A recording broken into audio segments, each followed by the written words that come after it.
Dans ce contexte-là de crise économique à répétition, il y a une colère qui monte. Et cette colère, le RN notamment, a su la capter.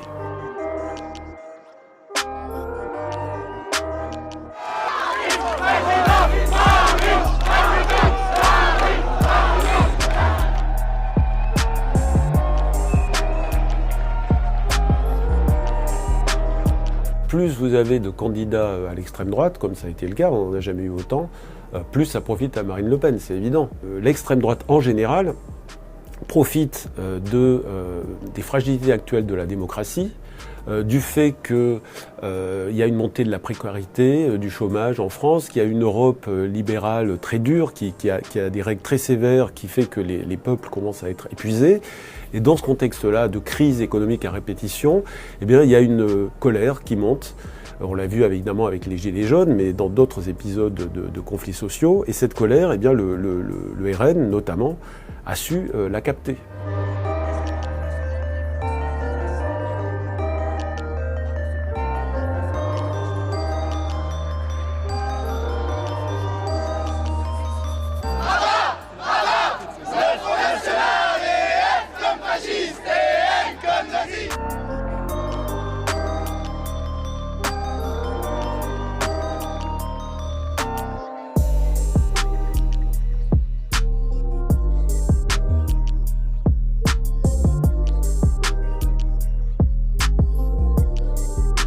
La grande force de l'extrême droite, ça a été de gagner la guerre des idées, en fait. Mais disons avec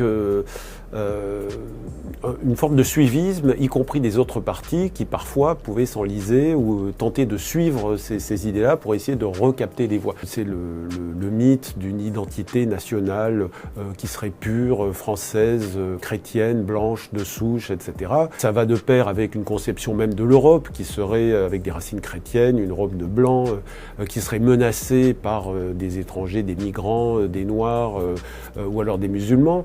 Et c'est une construction complètement caricaturale et qui débouche même sur ce qu'on appelle en sociologie des paniques morales, c'est-à-dire des récits qui sont faux, mais qui deviennent viraux et qui inquiètent les gens et qui captent la colère populaire.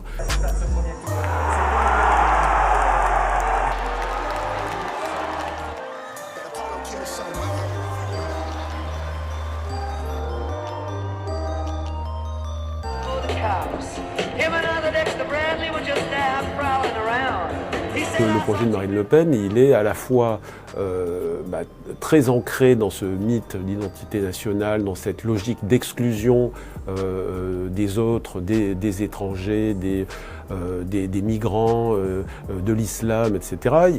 Il est aussi très ancré avec un côté répressif. À côté de ça, il y a aussi une dimension sociale. C'est ça qui crée un brouillage et qui attire aussi à elle des électeurs, certainement déphasés et en colère. Elle propose un certain nombre d'aides sociales, mais il n'y a pas que du social d'ailleurs, mais disons que le côté social, évidemment, vise avant tout les Français blancs de souche, etc., etc.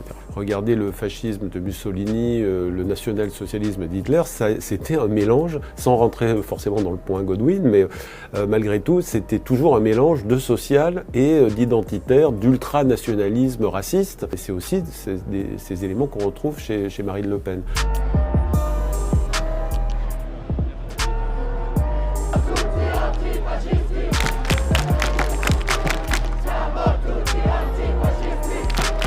Fragiliser la démocratie, les gens vont pas bien, il y a vraiment un certain nombre de choses qui se sont cassées la figure en France et du coup les gens sont tentés par le ressentiment, par la colère. Le portrait en fait de la France est beaucoup plus complexe que de dire c'est tous des fachos, même si en réalité c'est vrai qu'il y a quand même une tentation très forte vers l'extrême droite d'une bonne partie de la population, ce qui est quand même quelque chose de nouveau et de préoccupant.